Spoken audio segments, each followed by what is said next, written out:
Selamat siang dan shalom bagi anak Tuhan yang sudah bergabung dengan kita di dalam Zoom kebaktian siang dan doa kita. Kami juga menyapa saudara-saudara yang berada di FB. Kami menyampaikan selamat siang, Tuhan memberkati kita. Hari ini kita akan kembali membahas pelajaran sekolah sahabat kita, dan hamba Tuhan Pendeta Sony Kapitan telah dipersiapkan untuk memandu kita dalam diskusi, di mana judul pelajaran kita adalah berpaut pada Tuhan Allah. Untuk memulai acara kita ini, saudaraku, mari kita memuji Tuhan dengan mendengarkan lagu pujian yang diputarkan oleh operator kita.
Mari kita tundukkan kepala, kita berdoa.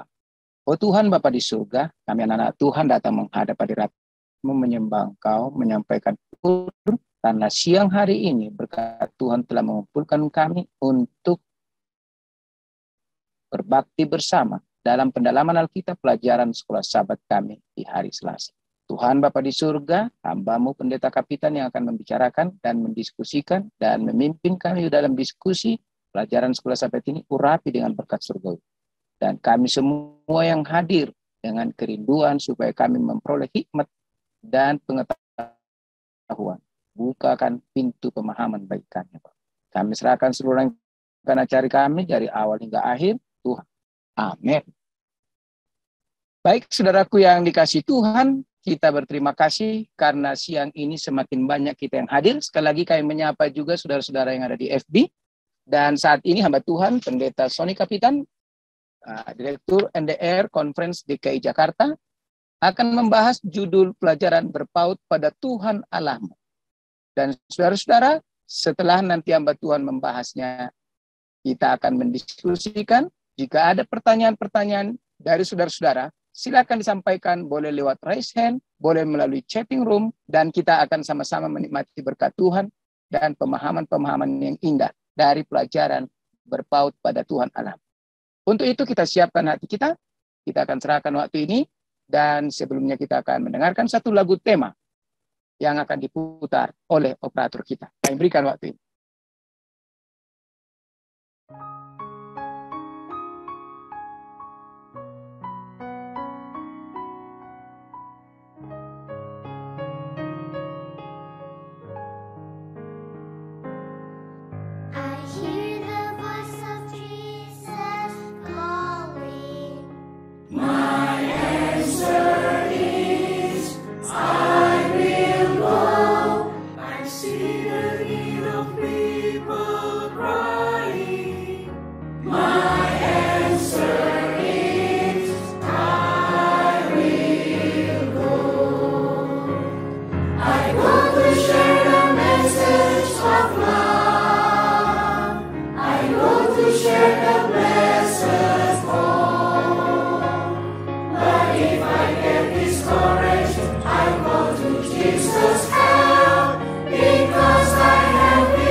Silakan Pendeta Sony Kapitan, kami berikan kesempatan.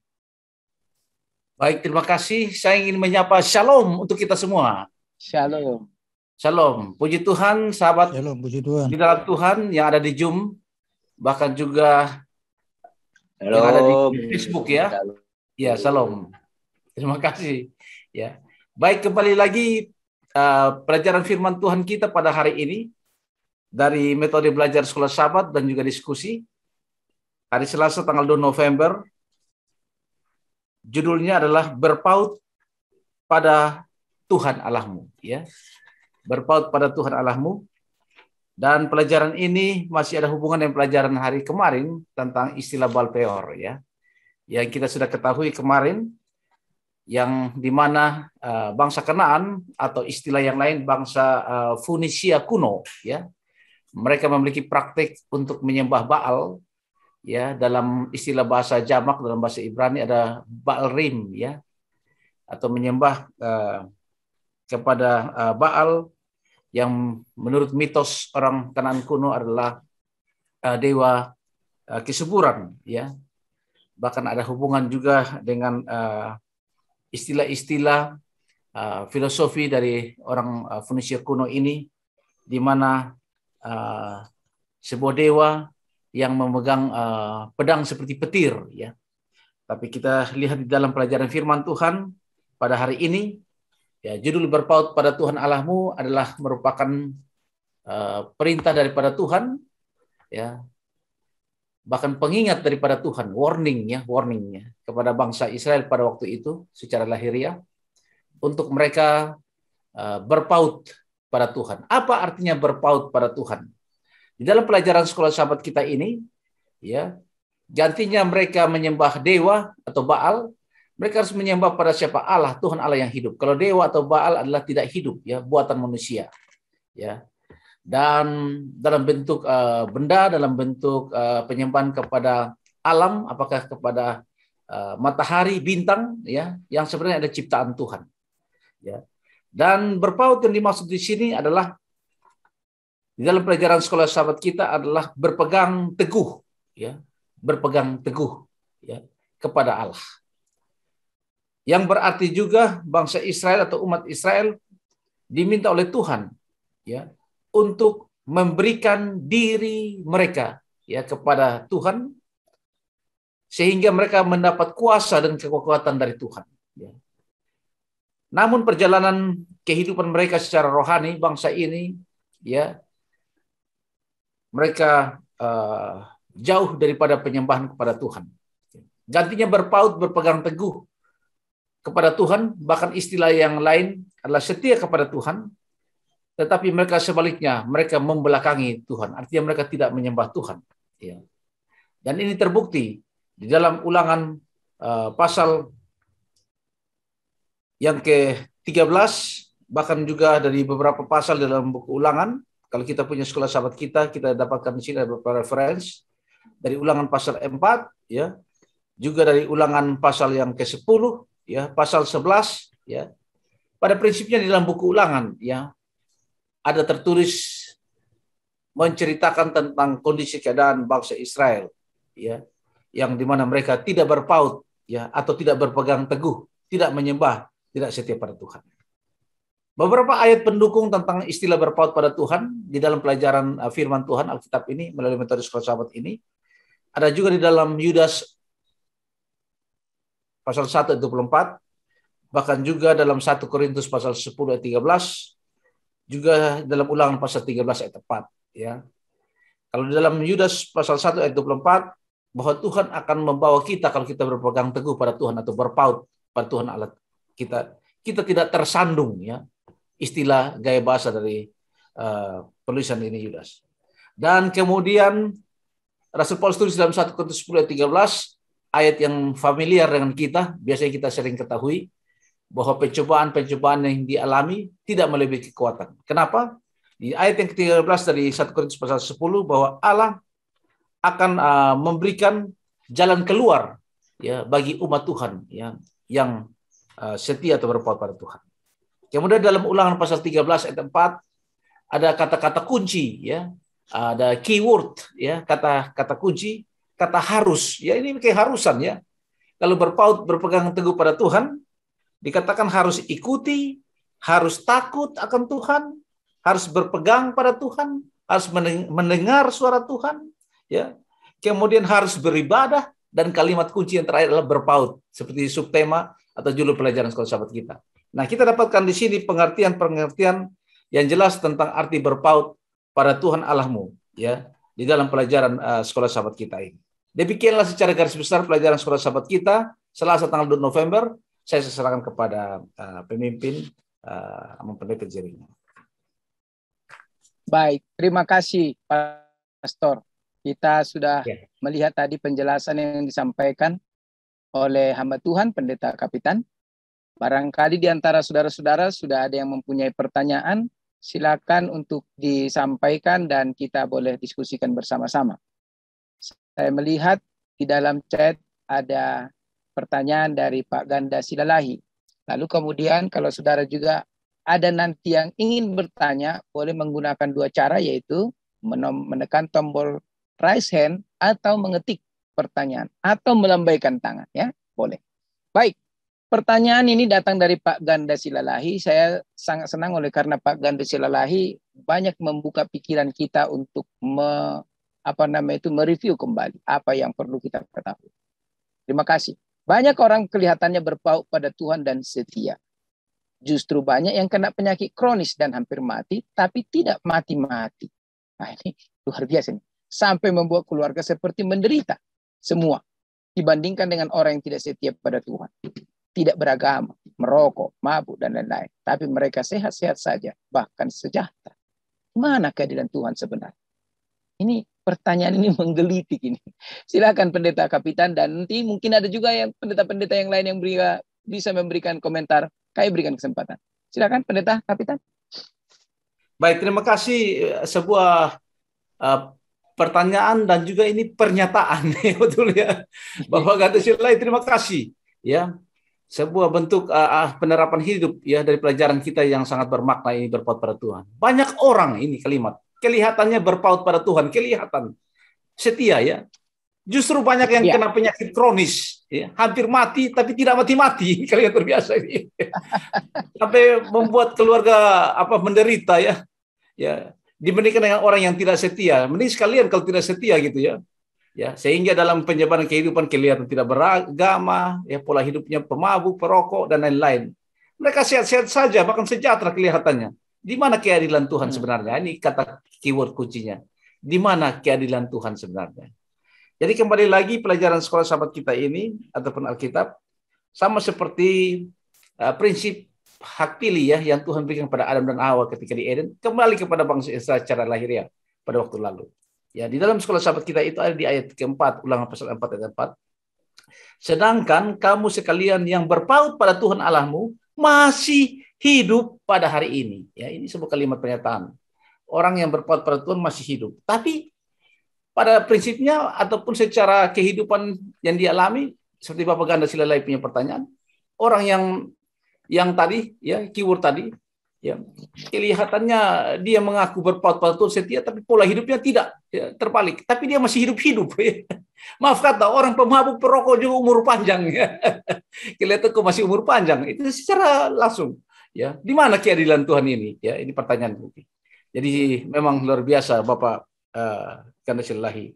Ya, kalau sehubungan dengan keadilan Tuhan, memang inilah hak prerogatif daripada Tuhan, hak mutlak daripada Allah kita.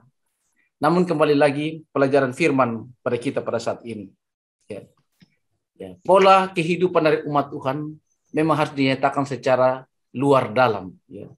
Ya, luar dalam. Ya. Secara luar kelihatan dan dalam kehidupan. Ya.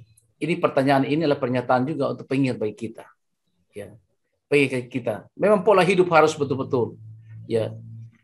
Kalau katakan demikian berpaut, maka kehidupan juga harus sejalan ya, dalam penerapan hidup. Ya. Jadi ini hal yang sangat penting yang perlu dimiliki oleh umat-umat Tuhan, bahkan saya sendiri dan saudaraku. Ya. Tapi pertanyaan ini, di mana ini keadilan Tuhan? Ya. Jadi secara prinsip kesehatan ya, memang kelihatannya orang itu sehat, tetapi tetap saja mau merokok, mau mabuk-mabuk, ya dampaknya tetap ada ya. Apalagi maaf kata di gambar promosi daripada merokok itu, kalau kita jalan dengan kendaraan di pinggir-pinggir jalan, ada itu baliho, ataupun maaf kata juga yang kita dengar ada pelajaran kesehatan, yang kita dengar ya pelajaran kesehatan, ada bungkus rokok juga, ada gambar tenggorokan yang bolong ya. Ya kita sering dengar seminar dari teman-teman dokter dan lain sebagainya ya. Saya sendiri belum pernah lihat itu bungkus rokok bagaimana ya. Tapi yang pasti ya bungkus rokok itu kalau kita belanja di market atau kayak kelihatan, tapi saya sendiri tidak mau perhatikan terlalu hanya cukup dengar di seminar. Tapi tetap ada dampaknya Pak Ganda Silalahi ya, yaitu kesehatan itu terganggu ya, dan seterusnya. Ya boleh jadi ada tambahan yang lain dari teman-teman. Boleh saya kasih masukan, Pendeta? Silakan Pak Kikau, Pak Simon. Ya, Pak James saya. Ya. Pak James. Oh, ya. Saya hanya menanggapi. Oh iya. Silakan Pak Pran. Ya. Kalau kita lihat, kenapa orang yang setia, umat Tuhan, mendapatkan sesuatu yang buruk pada dirinya? Kalau kata saya, ini menurut kata saya saja ya, nanti kita boleh buka kita punya pandangan. Karena kita lihat itu karena mata dunia, karena kacamata dunia. Kita melihatnya hanya secara dunia, bukan secara alkitabiah atau secara kebenaran. Kalau kita tahu kebenaran itu tidak membiarkan orang itu menjadi sakit, itu kebenaran namanya, yang benar. Kenapa orang bisa sakit? Karena kita lihat secara dunia. Kalau kita lihat secara dunia, dunianya memang sudah rusak. Nggak bisa kita apa-apakan. Contoh, seperti saya, sudah berapa kali, sudah 2 kali sudah melakukan operasi. Lah saya bertanya, kenapa saya operasi? Diri saya sendiri. Lah karena saya hidupnya tidak teratur, tidak benar pada waktu lalu. Karena saya melihat dengan kacamata dunia. Saya karena tidak teratur hidup saya. Ya kan? Kalau kita melihat kepada kacamata surga atau kacamata kebenaran, Tuhan itu bijaksana sudah memberikan kita kehidupan. Lah kitanya sendiri bagaimana hidup kita? Contoh, Ulangan 4 tadi ya, saya uraikan, saya tambah sedikit lagi. Ulangan 4 itu ayat yang kelima. Ingat, aku telah mengajarkan ketetapan. Apakah manusia ingat 100%? Kan manusia bisa lupa. Dan peraturan kepadamu, ada aturan yang kita harus ikuti, tapi kita suka melenceng. Seperti yang diperintahkan kepadamu oleh Tuhan, bukan pada manusia. Kita tidak ikuti manusia, kita tidak ikut dunia, kita ikut Tuhan. Namun dunia ini memang jahat. Allahku supaya kamu melakukan yang demikian di dalam negeri yang akan kamu masuki. Di mana kita berada sekarang? Di Depok kah? Iya kan? Untuk mendudukinya. Lalu selanjutnya, lakukanlah itu dengan setia. Nah ini kata setia ini cuma kata setia. Apakah kita melakukannya dengan setia? Itu kita jawab masing-masing. Itu saja mungkin tambahan saya, pendapat saya. Terima kasih. Terima kasih. Sedikit saya berikan pengertian kepada kita. Kalau kita pernah membaca, kepada Yesus pernah dibawa seorang anak yang buta sejak lahir. Yohanes pasal 9 menceritakannya. Jadi, waktu Yesus sedang lewat, ia melihat seorang yang buta sejak lahirnya. Lalu murid-muridnya bertanya kepadanya, Rabi, siapakah yang berbuat dosa? Orang ini sendiri atau orang tuanya? Sehingga ia dilahirkan buta. Lalu Yesus menjawab, bukan dia dan bukan juga orang tuanya, tapi karena pekerjaan-pekerjaan Allah harus dinyatakan di dalam dia. Yesus seperti membungkus kesulitan manusia mengerti semua hal-hal yang sulit itu dalam sebuah keyakinan bahwa dalam hal apapun Allah masih mempunyai pekerjaan. Amin. Allah masih mengendalikan situasi. Atau paling sedikitnya Allah masih tetap bersama dengan orang itu walau dalam kondisi seperti itu. Lalu kemudian kita mundur sedikit kepada beberapa tahap abad-abad sebelum kita. Dulu orang yakin sebagaimana sebagaimana Tuhan sudah menggambarkan kepada bangsa Israel bahwa kalau mereka berpaut kepada Tuhan, apa yang mereka akan terima? Mereka akan diberkati. Hidup mereka akan penuh dengan sukacita. Tanah di mana mereka berladang akan subur menghasilkan. Kemudian air yang mereka minum menjadi air yang menyehatkan. Apalagi udara di mana mereka tinggal akan menjadi udara yang menyegarkan. Lalu apalagi saudaraku? Ternak mereka. Hampir semua disebutkan kalau mereka setia. Sehingga banyak orang Israel mengambil kesimpulan kalau tidak setia, itu dia. Memang dalam berkat dan kutuk yang disampaikan dalam Ulangan pasal 28, nanti akan kita masuk ke sana, bahwa ada berkat dan kutuk. Setia akan mendapat berkat, tidak setia akan mendapat kutuk. Namun demikian, jadi ada kesimpulan banyak orang bahwa kondisi-kondisi tertentu yang terjadi di tengah-tengah bangsa Israel memang benar karena penolakan kepada Tuhan. Contoh, tadi kami bercerita dengan Opung Ritonga sebelum kita masuk, bahwa kondisi-kondisi yang mengenaskan Tuhan akan izinkan terjadi di tengah-tengah umatnya jika mereka tidak setia. Bahkan lebih parahnya, mereka bisa sampai makan daging anak-anak mereka oleh karena tidak ada makanan. Dan itu sudah diamarkan. Kenapa Tuhan biarkan? Karena mereka harus diberi kesadaran bahwa akibat dosa ini mereka masuk ke dalam kondisi yang mengenaskan. Tetapi bukan berarti Tuhan kepada mereka kalau mereka mau datang kepada Tuhan. Nah, bagaimana dengan kondisi di zaman sekarang? Itu kan dulu, sekarang. Bagaimana kondisi zaman sekarang? Kita mengerti bahwa alam kita tidak lagi bersahabat dengan kita.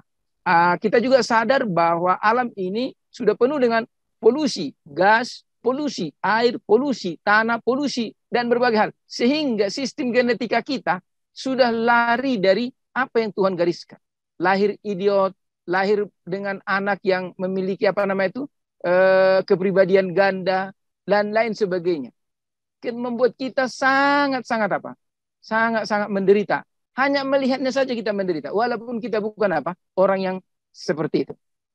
Tetapi apa yang mau kita ambil adalah jawabannya kita harus berserah kepada Tuhan. Yesus menjawab, bukan dia, bukan juga orang tuanya. Jadi kita nggak perlu mencari siapa yang bersalah di sini. Tetapi bagaimana kita diuji lewat itu. Apakah kita akan tetap menyerahkan hati kita kepada Tuhan.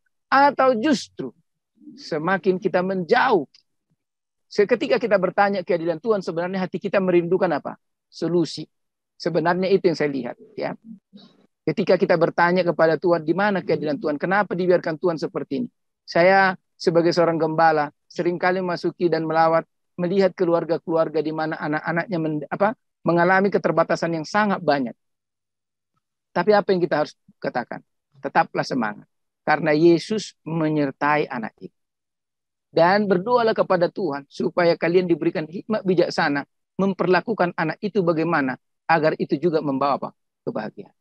Jadi saudaraku, ketika kita mencari seperti pertanyaan tadi, itu bukan salah. Tetapi yang menjadi persoalan adalah apakah itu akan membawa kita semakin meyakini Tuhan atau semakin meragukan Tuhan. Karena ketika kita tanya, bagaimana dengan orang yang merokok? Bagaimana dengan orang yang mabuk-mabuk? Bagaimana dengan orang yang tidak mengenal Tuhan? Kenapa mereka tidak mengalami yang seperti itu? Ada banyak hal di mana kita hampir tidak bisa menjawab. Makanya ada lagu mengatakan apa? Judul referennya mengatakan ini. Baiklah, baiklah bagiku. Apapun nasibku, aku berseru, baiklah, baiklah bagiku. Itu mungkin sedikit tambahan saudaraku kepada Pak Ganda Silalahi. Semoga saya percaya bahwa jawaban saya ini bukan yang terbaik, Tetapi barangkali banyaknya saya hanya ingin mengingatkan kita betapa banyaknya pencobaan dan ujian yang sedang mengincar kita untuk memisahkan kita dari Allah. Tapi Roma pasal 8 ayat 39 mengatakan, 38-39 mengatakan apa? Tidak ada yang dapat memisahkan kita dari Allah. Baik kematian, baik penderitaan, baik kesulitan. Tuhan memberkati kita. Mungkin ada tanggapan dari yang lain? Atau mungkin ada yang mau memberikan pertanyaan juga? Silakan. Atau mau memberikan masukan-masukan yang menguatkan hati? Silakan.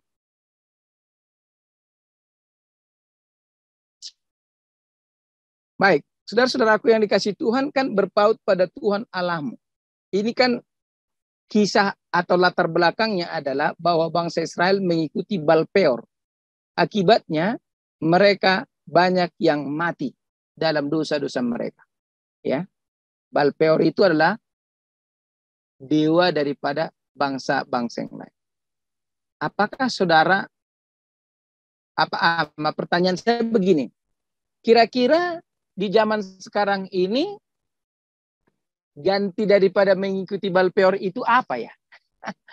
Sehingga dengan demikian kadang-kadang kita lihat bahwa kerohanian umat itu tidak bertumbuh, malah menjadi stagnan. Apa kira-kira daripada aplikasi daripada mengikuti Baal Peor itu? Silakan pendeta. Mungkin sebagai gambaran buat kita atau mungkin yang lain. Silakan. Mungkin salah satunya cinta akan uang, pendeta ya. Cinta akan uang. Benar. Sebagaimana sudah disebutkan oleh Paulus ya.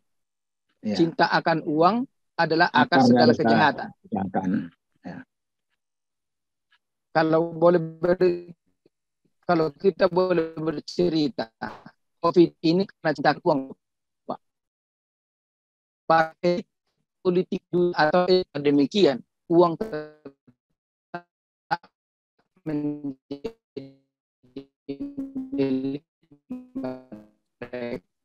ini Suaranya putus.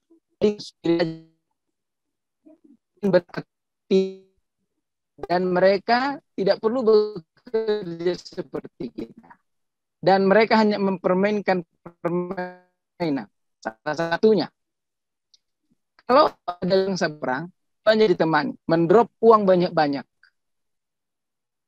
kepada yang menang, mereka bisa menagih uang kembali. Kepada yang kalah, mereka akan apa? Mereka akan dibebani untuk uang.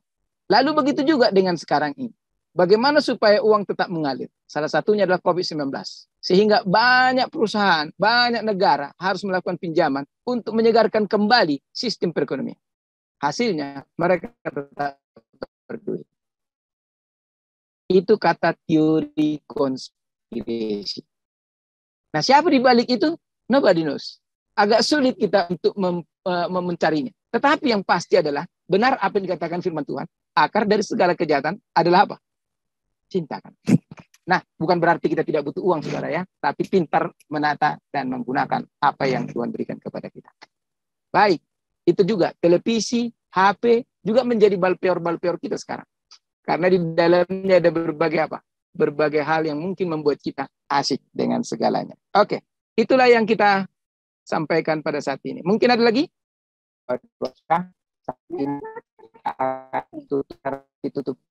Tutup disampaikan oleh Pendeta Kapitan dan kita akan mendengarkan lagu pujian yang diputar oleh operator kita. Aku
Silakan Pendeta Sony Kapitan untuk doa tutup.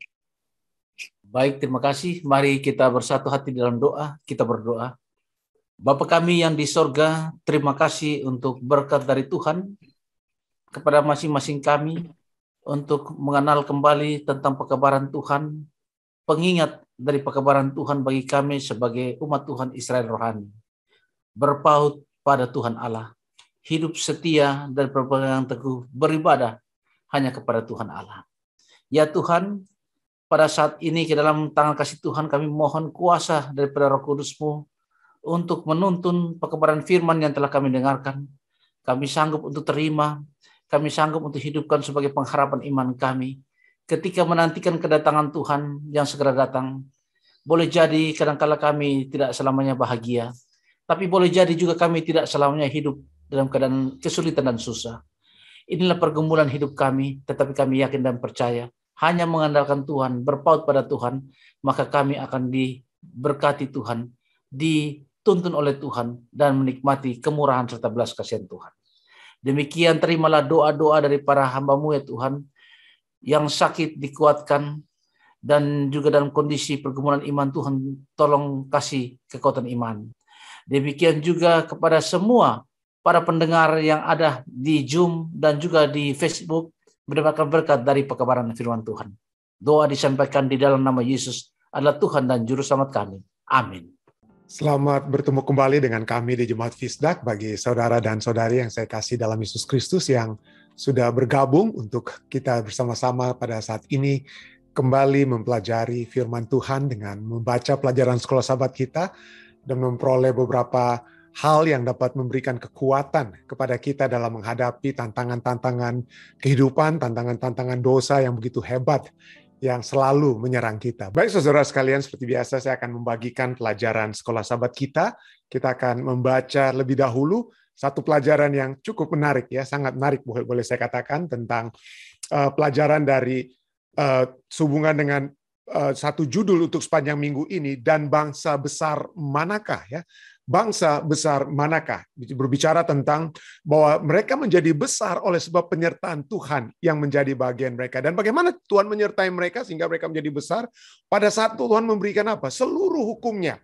Kita sudah pelajari, itu bukan hanya berbicara tentang di waktu lalu ya, di kitab Ulangan bukan hanya berbicara tentang 10 hukum Tuhan atau dekalog, tapi juga itu berbicara tentang hukum upacara, hukum kesehatan, yang kalau hukum upacara itu sudah kita lihat dipenuhi ya pada saat Yesus mati di kayu salib.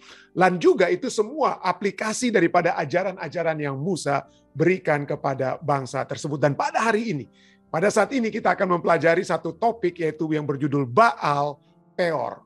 Ya, Baal Peor, satu topik yang mungkin menjadi satu momok boleh kita lihat. Selalu diulang-ulangi pada saat umat-umat Tuhan diamarkan tentang bahaya yang terjadi di satu tempat yang bernama Peor, tentang penyembahan mereka terhadap ilah bangsa Moab atau Midian saat itu yaitu Baal, maka inilah yang selalu diulang-ulangi.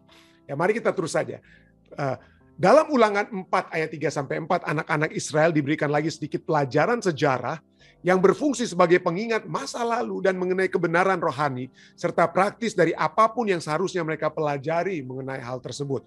Ulangan 4 ayat 3-4 katakan, matamu sendiri kepada anak-anak Israel, atau pada saat itu terjadi di kitab Bilangan, itu terjadi mereka itu mungkin masih muda, dan sekarang setelah mereka hendak masuk ke negeri perjanjian, mereka sudah menjadi orang-orang yang sudah dewasa ya, dan mereka mungkin masih tetap mengingat apa yang telah terjadi, sehingga Tuhan katakan, Musa katakan, matamu sendiri telah melihat apa yang diperbuat Tuhan mengenai Baal Peor, sebab Tuhan Allahmu telah memunahkan dari tengah-tengahmu semua orang yang mengikuti Baal Peor, sedangkan kamu sekalian yang berpaut pada Tuhan Allahmu masih hidup pada hari ini.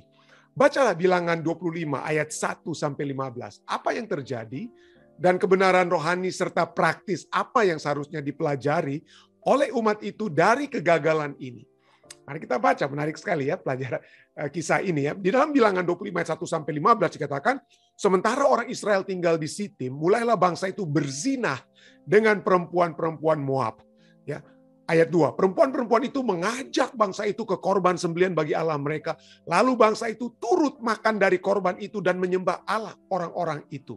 Ketika Israel berpasangan dengan Baal Peor, atau bersatu dengan Baal Peor, bangkitlah murka Tuhan terhadap Israel. Lalu berfirmanlah Tuhan kepada Musa, tangkaplah semua orang yang mengepalai bangsa itu, dan gantunglah mereka di hadapan Tuhan di tempat terang, supaya murka Tuhan yang menyala-nyala itu surut pada Israel.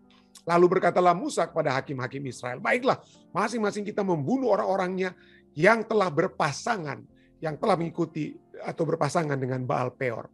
Kebetulan datanglah salah seorang Israel membawa, pada saat itu sedang mereka berbicara, datanglah salah seorang dari Israel membawa seorang perempuan Midian kepada sanak saudaranya dengan dilihat Musa dan segenap Israel yang saat itu sedang bertangis-tangisan di depan pintu kemah pertemuan. Ketika hal itu dilihat oleh Pinehas, anak Eleazar, anak Imam Harun, bangunlah ia dari tengah-tengah umat itu dan mengambil sebuah tombak di tangannya, ya. Anak daripada Imam Harun yang sudah meninggal saat itu, ya.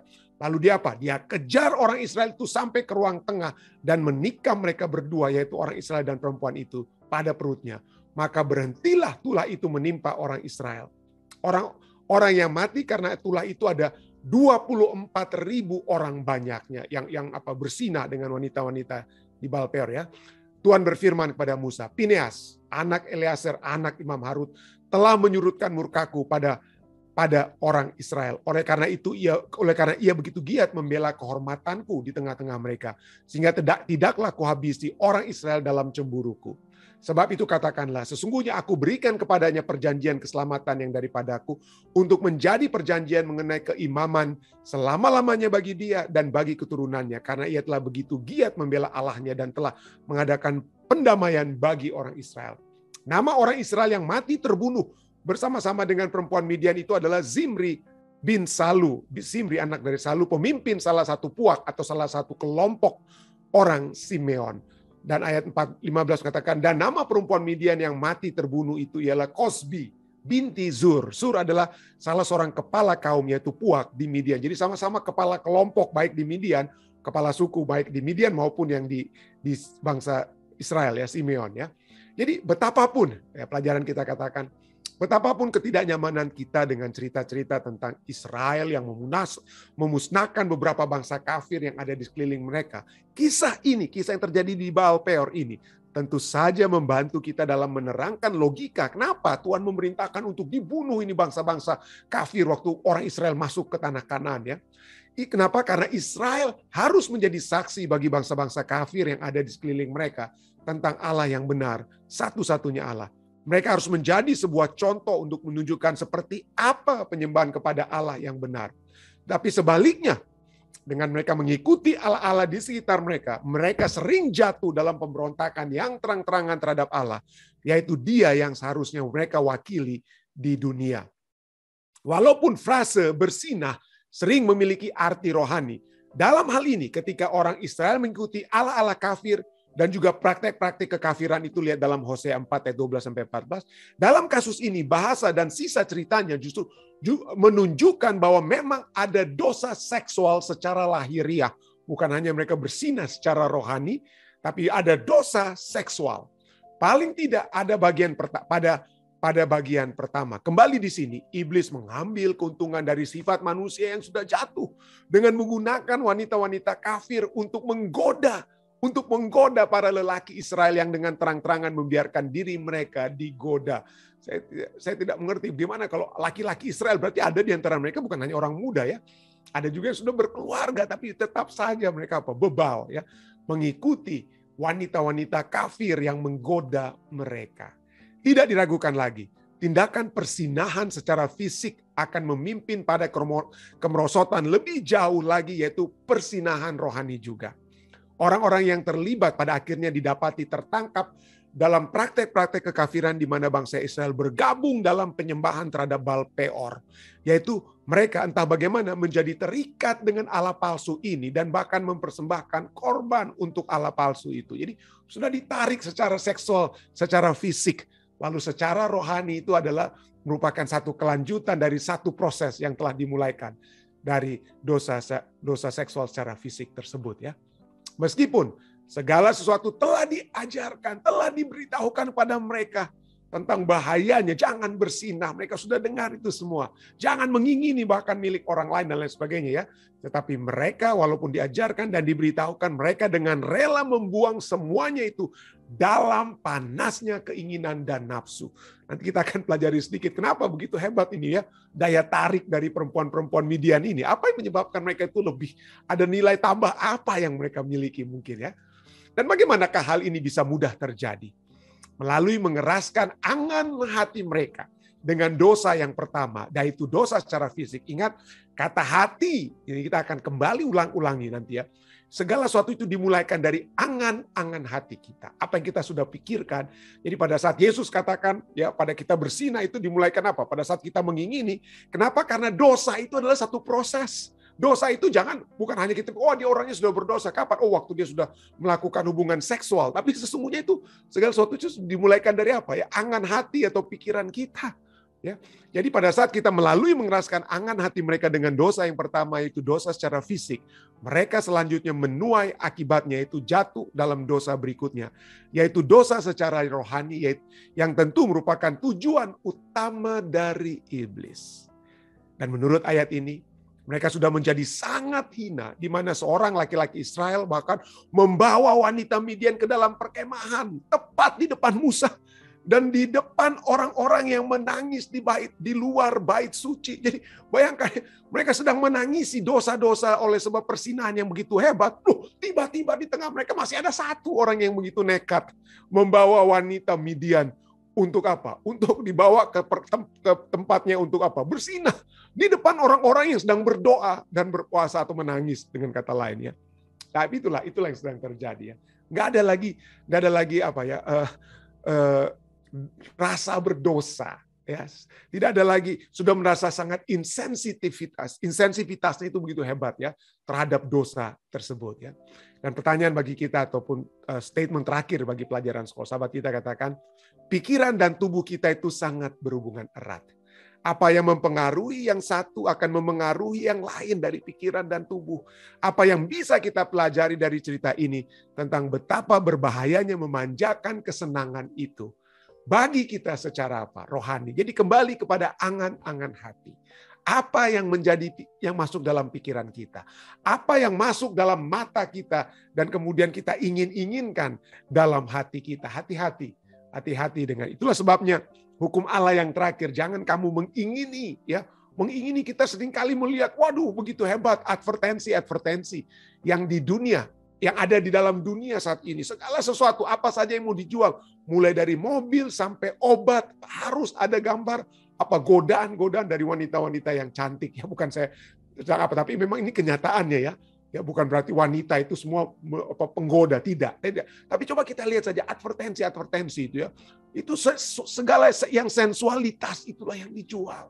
Segala entah itu mau produk apa saja harus ada sensualitas yang apa dijual pada saat yang bersamaan. Nah, itulah yang menyebabkan seringkali apa ya? Kita harus berhati-hati dengan hal tersebut. Kita harus selalu mengingat Baal Peor. Mengingat bagaimana penggodaan itu masuk ke dalam daya tarik itu diberikan kepada kita. Ingat. Orang Manado bilang ingat.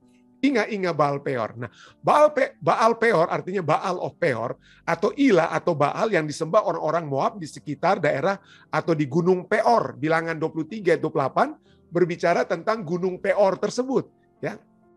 Pada saat Balak dan Bileam bertemu di atas Gunung Peor. Jadi itu berhubungan dengan apa? Ilah atau Baal yang disembah di daerah Peor. Itulah sebabnya ada kata Baal Peor. Dan selalu peristiwa apa yang terjadi, peristiwa yang telah terjadi kepada orang Israel di Baal Peor, di dalam kitab, tadi kita sudah baca Bilangan ya, itu selalu menjadi satu hal yang selalu diulangi. Hati-hati dengan apa yang kalian lihat. Hati-hati dengan apa yang telah ditawarkan kepada kalian. Kenapa? Karena apa yang ditawarkan kepada kalian itu akan membawa kalian itu tidak lagi bersama-sama dengan Allah. Akan membawa kalian itu murtad dari Allah. Dan ini mulai dari Musa sampai Yosua 22 17 sampai 18, Yosua berkata mengingatkan selalu kepada orang-orang Israel.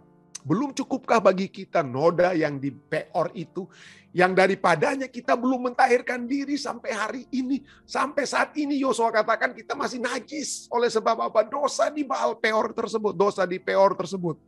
Yang menyebabkan umat Tuhan kena tulah. Ayat 18. Sehingga kamu berbalik pula sekarang ini membelakangi Tuhan. Jadi oleh sebab dosa persinahan di Baal Peor itulah umat Tuhan selalu apa? Membelakangi Tuhan. Berbalik daripada Tuhan.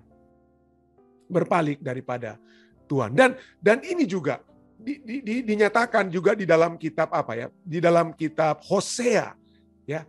Di dalam kitab Hosea, sekali lagi saya mohon maaf pas saya lihat sekarang ini, wah, saya rupanya belum sempat rubah ayatnya, masih saya tertulis dalam Yosua 22, 17, 18, tetapi ini sesungguhnya bukan dalam kitab Yosua, Saudara ya. Tapi dalam kitab Hosea ya.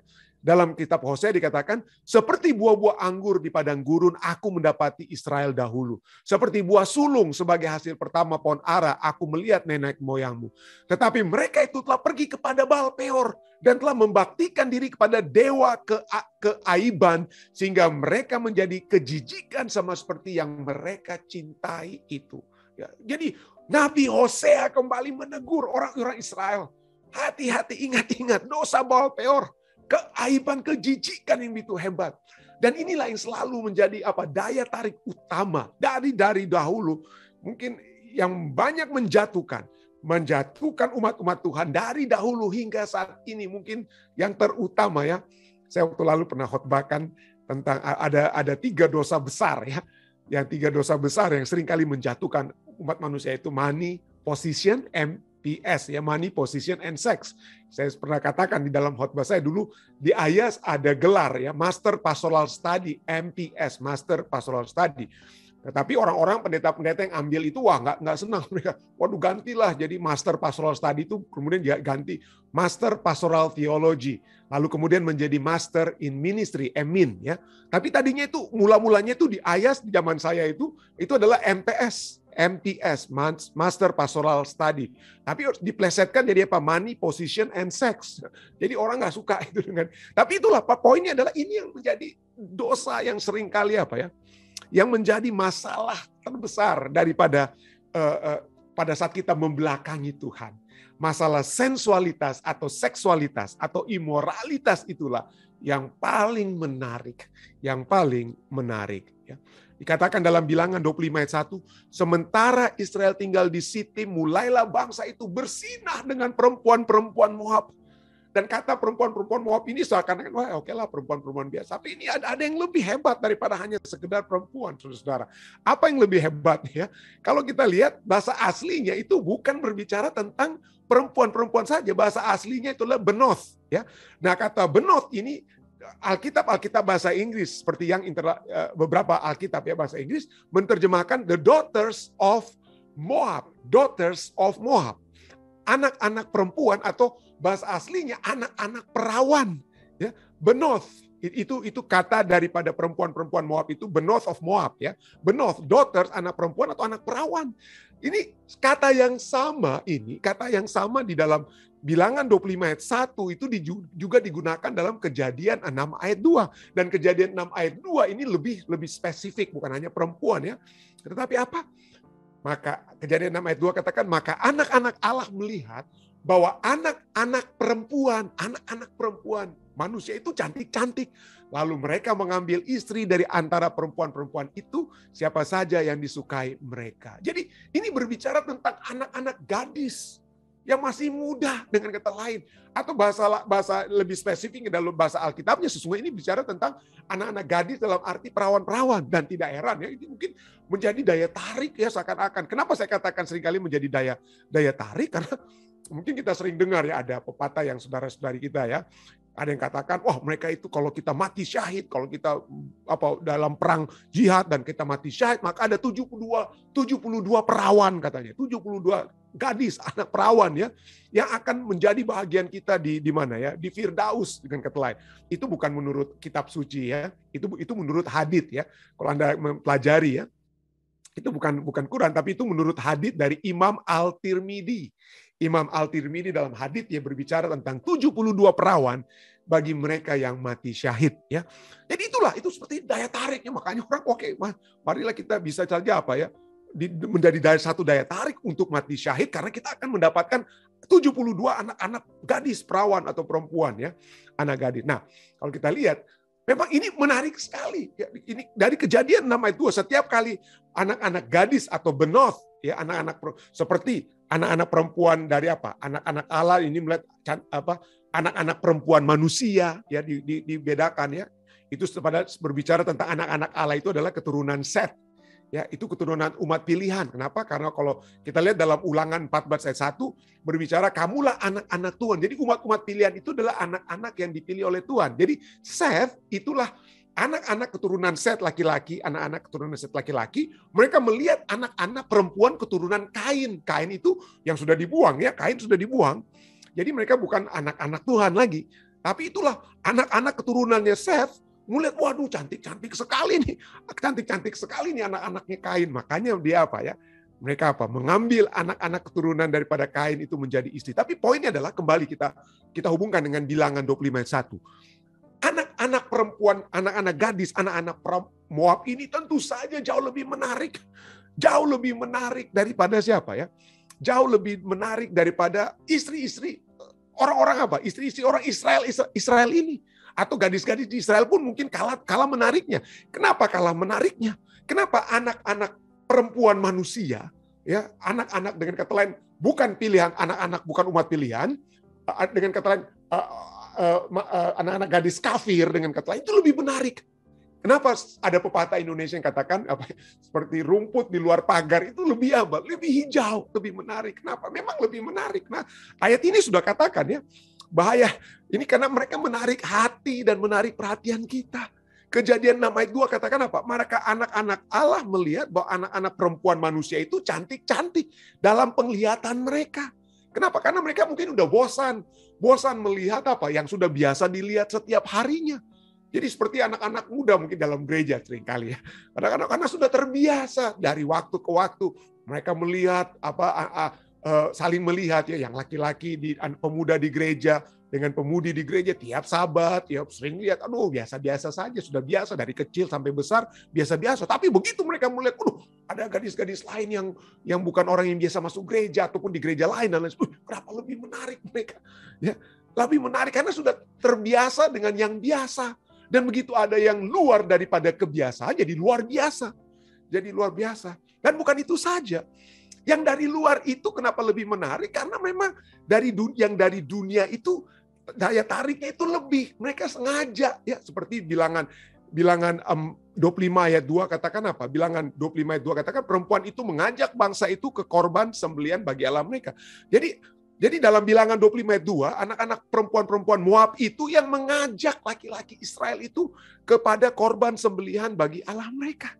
Jadi mereka lah yang mengajak. Mereka sudah cantik-cantik karena mereka luar dari biasa yang dilihat. Lalu mereka juga memiliki daya tarik. Apa daya tarik wanita-wanita dunia dengan kata lain ya? Apa kira-kira daya tarik wanita dunia? Nah, kalau kita lihat dalam Amsal 7, ayat 10, ayat 15, ayat 17 sampai 19, kita lihat bagaimana dia bukan hanya mengajak wanita sundal yang disebutkan dalam kitab Amsal, itu wanita sundal katakan apa? Maka datanglah menyongsong dia, menyongsong Taruna, seorang anak muda, datanglah menyongsong dia seorang perempuan ya wanita dunia dengan kata lainnya, berpakaian. Jadi pakaiannya saja sudah lebih hebat daripada yang lain. Jadi dia memiliki pakaian sundal. Ya, dengan kata lain lebih seksi mungkin pakaiannya gitu ya. Berpakaian sundal dengan hati licik. Lalu perempuan itu apa yang perempuan sundal itu katakan kepada anak muda ini ayat 15, aku keluar menyongsong engkau untuk mencari engkau dan sekarang kudapatkan engkau. Jadi dia apa? Kita kadang-kadang anak muda kita mungkin pikir, saya di gereja itu nggak pernah ada yang mau cari-cari saya. Saya di gereja itu nggak ada yang perhatikan saya. Saya di rumah saya itu mungkin ya pasangan saya entah suami atau istri saya sudah tidak memperhatikan saya. Tetapi di tempat kerja, tiba-tiba ada teman sekerja bilang, waduh, Anda berpakaian bagus sekali hari ini. Saya menyukai keadaan Anda pada hari ini. Saya senang melihat kepribadian Anda. Wah, di rumah saya nggak ada yang puji-puji seperti itu. Suami saya tidak pernah memuji saya. Istri saya tidak pernah memuji saya dengan kata lainnya. Tetapi di tempat kerja atau mungkin di tempat yang lainnya, tiba-tiba ada orang lain yang katakan apa?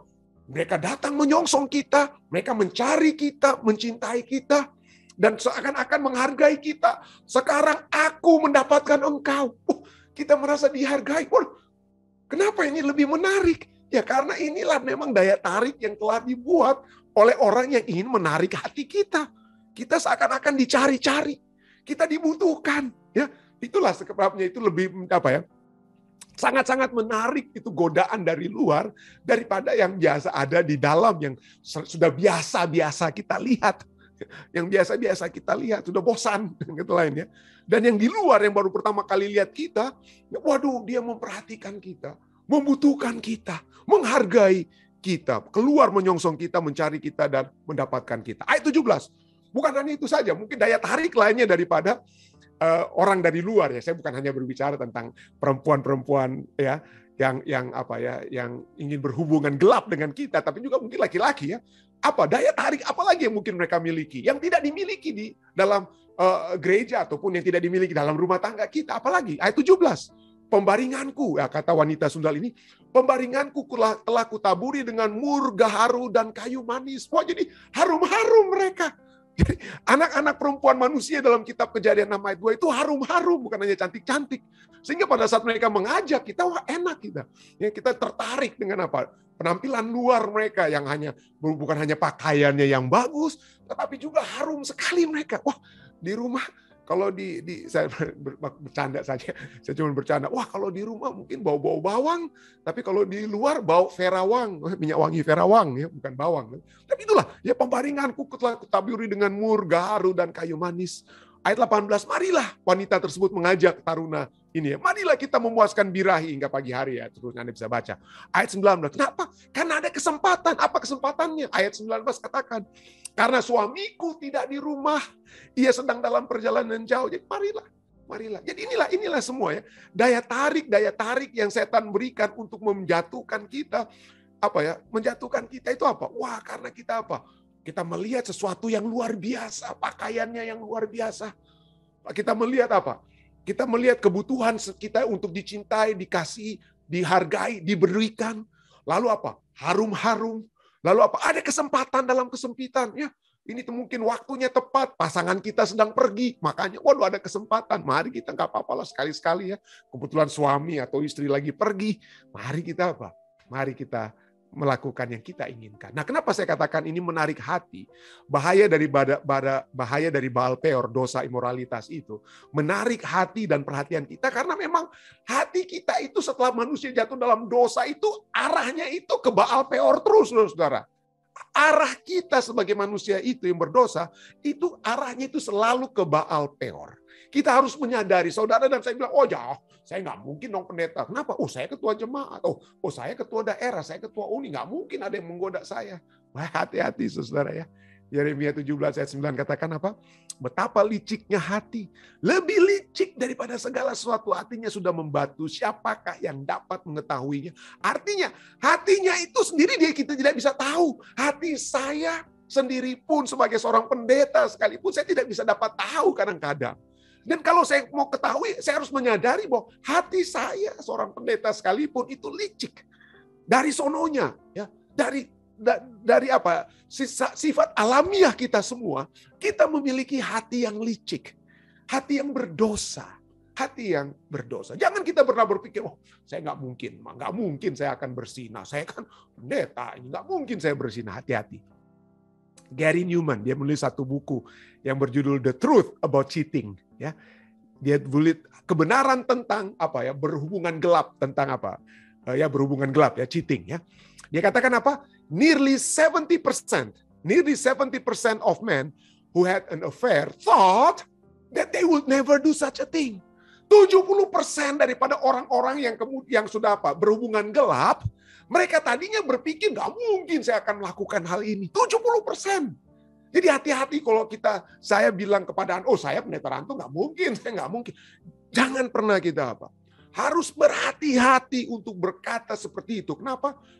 Statistik membuktikan bahwa 70% laki-laki yang berkata nggak mungkin saya akan jatuh dalam dosa persinahan, imoralitas. Tidak.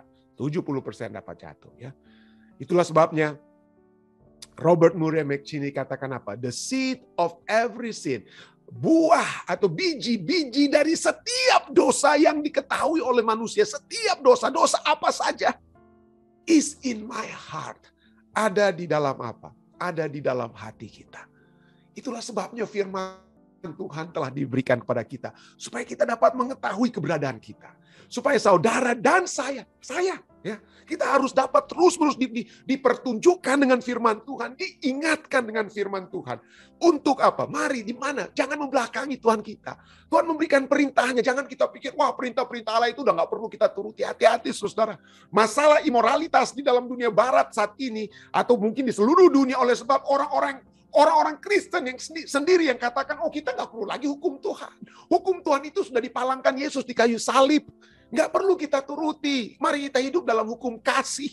Mari kita hidup dalam hukum kasih. Hati-hati jangan kebablasan, saudara. Apa artinya kita mengasihi Allah? Apa kita mengagung-agungkan? Oh, mari kita mengasihi Allah, mengasihi sesama, mengasihi Allah, mengasihi sesama. Apa artinya? Artinya kalau saya mengasihi Allah, saya tidak berzina dengan istri orang yang mana akan menghancurkan anggota keluarga orang tersebut. Itulah arti mengasihi sesama. Saya tidak membunuh, saya tidak mencuri. Artinya Tuhan memberikan firman-Nya, 10 firman-Nya, hukum moralnya, dan keseluruhan firman-Nya dengan kata lain, supaya kita dapat berada dalam satu jalur dengan Allah. Jangan bilang kita tidak perlu lagi hukum Allah. Perintah Allah itu adalah selalu berhubungan dengan mengasihi Allah. Jangan kita pisahkan yang Allah sudah satukan. Jangan kita tambah apa yang Allah katakan dan jangan kita kurangi apa yang Allah katakan. Allah katakan ini perintahku, itu adalah tanda engkau mengasihi aku. Jangan Anda katakan, oh mengasihi Allah, perintah Allah nggak perlu. Kenapa? Karena pada saat kita berkata tidak perlu lagi menurut hukum Allah, nggak ada masalah dengan bersinah dan lain sebagainya. Coba kita lihat apa yang terjadi dalam dunia kita saat ini. Tapi firman Tuhan secara jelas selalu mengajak kita untuk menuruti perintahnya sebagai tanda kasih kita kepada Allah. Ulangan 5 ayat 10. Tetapi aku menunjukkan kasih setia kepada beribu-ribu orang, yaitu mereka yang mengasihi aku dan yang berpegang pada perintah-perintahku. Itu kata Allah. Ulangan 11 ayat 1. Haruslah engkau mengasihi Tuhan Allahmu dan melakukan dengan setia kewajibanmu terhadap Dia. Dengan setia berpegang pada segala ketetapannya, peraturannya dan perintahnya. Jadi hukum Allah, peraturan-peraturan Allah dan mengasihi Allah itu satu koin, saudara. Jangan dipisah-pisahkan. 2 muka dari koin yang sama. 2 muka ya. Wow, bukan itu tadi pendeta perjanjian lama, itu pendeta ya ulangan 5, 10, ulangan 11 ayat 1. Perjanjian baru, oh tentu saja ada saudara ya. Yohanes 14 ayat 15, jikalau kamu mengasihi aku, kamu akan menuruti segala perintahku. Jikalau kamu mengasihi aku, kamu akan menuruti segala perintahku. 1 Yohanes 5 ayat 3, sebab inilah kasih kepada Allah, yaitu bahwa kamu menuruti perintah-perintahnya. Tapi mungkin Anda katakan, pendeta, tadi pendeta sudah berbicara tentang moralitas. Bagaimana pendeta? Aduh, daya tarik daripada anak-anak gadis manusia. Pendeta begitu hebat. Begitu hebat. Gimana caranya kira-kira ya? Bagaimana caranya kita dapat mengalahkannya? Saudara-saudara, saya sudah katakan tadi, hati kita itu licik. Kita mungkin tidak memiliki kekuatan. Dan betul, peperangan yang kita miliki itu bukan melawan apa ya? Bukan melawan, tapi melawan kekuatan yang jauh daripada kekuatan yang kita miliki. Ya, pada saat Tuhan berkata dalam Yohanes 14 ayat 15, jikalau kamu mengasihi aku, kamu akan menuruti segala perintahku. Tapi perintah Tuhan untuk jangan berzinah berat. Bagaimana mungkin daya tarik daripada yang di dunia tawarkan berat? Tuhan tahu. Tuhan tahu daya tarik dunia itu berat. Tuhan tahu bahwa hati kita itu licik. Tuhan tahu bahwa saudara dan saya tidak akan sanggup menuruti segala perintahnya. Tuhan tahu. Termasuk jangan berzinah, Tuhan tahu. Itulah sebabnya Tuhan katakan apa? Kelanjutan dari ayat 15 ini jangan pernah Anda lupakan. Kalau kamu mengasihi aku, kamu akan menuruti segala perintahku. Ayat 16 ini sangat penting. Jangan pernah dipisahkan dari ayat 15 dalam hal mengasihi dan menuruti Tuhan. Apa itu ayat 16? Aku akan, ini langsung, ayat langsung. Aku akan minta kepada Bapa dan Ia akan memberikan kepadamu seorang penolong yang lain supaya Ia menyertai kamu selama-lamanya. Artinya saudara, tanpa ada Roh Kudus yang menguasai hati dan pikiran kita, tanpa ada Roh Kudus yang akan menguasai hati yang licik ini, maka kita akan tidak pernah menuruti Allah. Tetapi pada saat Roh Kudus menyertai kita, penolong tersebut, maka kita memperoleh kekuatan untuk tidak bersinah, untuk tidak jatuh dalam tawaran wanita-wanita manusia atau pria-pria manusia, ya, pria-pria dunia dengan kata lain. Kita dapat mengasihi Tuhan dengan segenap hati kita. Oleh sebab adanya penolong tersebut, Roh Kudus yang menolong kita untuk menurut dan mengasihi Allah. Bukan itu saja. 1 Yohanes 5 ayat 3 kita juga sudah baca. Tapi jangan hanya berhenti di ayat 3. Baca di ayat 4. 1 Yohanes 5 ayat 3 katakan apa? Sebab inilah kasih kepada Allah, yaitu bahwa kita menuruti perintah-perintahnya. Apa lanjutannya? Perintah-perintahnya itu tidak berat. Kenapa tidak berat? Sebab semua yang lahir, ayat 4, semua yang lahir dari Allah mengalahkan dunia. Dan inilah kemenangan yang mengalahkan dunia, iman kita. Kita lahir dari Allah, dan pada saat Nikodemus dikatakan kau harus dilahirkan kembali dalam Roh Kudus, pada saat Roh Kudus itu menyertai kita, kita akan mengalahkan dunia. Dengan kata lain, ya, kita akan mengalahkan penggodaan-penggodaan yang datang kepada kita, dan kita memiliki kemenangan tersebut karena kita percaya Tuhan. Hati saya licik, saya tidak sanggup melawan godaan-godaan wanita yang harum, yang ada kesempatan, yang berpakaian hebat. Saya nggak sanggup Tuhan, nggak bisa menang. Tapi kalau ada Roh Kudus yang menguasai hati dan pikiran kita, kalau ada iman percaya, saya percaya Tuhan Engkau akan memberikan kekuatan seperti Engkau menguatkan Yusuf pada saat istri Potifar menggodanya. Maka Tuhan, berikanlah kemenangan itu kepada saya. Maka kemenangan itu dapat menjadi bagian kita. Kita tidak pernah akan terlambat. Kita mungkin memiliki gagal di waktu yang lalu. Tetapi kalau sampai saat ini, amaran tentang bahaya Baal Peor itu masih diberikan kepada kita, artinya kita belum terlambat. Kita belum terlambat untuk kembali menurut Tuhan, untuk kembali mengasihi Tuhan, untuk kembali menjadi anak Allah. Tidak ada kata terlambat. Apapun yang telah terjadi di masa lalu dengan kehidupan saya, dengan kehidupan Anda semua, kita belum terlambat untuk kembali menjadi anak-anak Allah. Walaupun dosa kita merah seperti kermisi, akan menjadi putih seperti salju. Itu janji Tuhan. Kiranya kita semua terus menjadi anak-anak Allah yang mengingat Baal Peor dan tidak akan pernah jatuh seperti orang Israel di Baal Peor. Saya bawa ini dalam nama Yesus. Amin.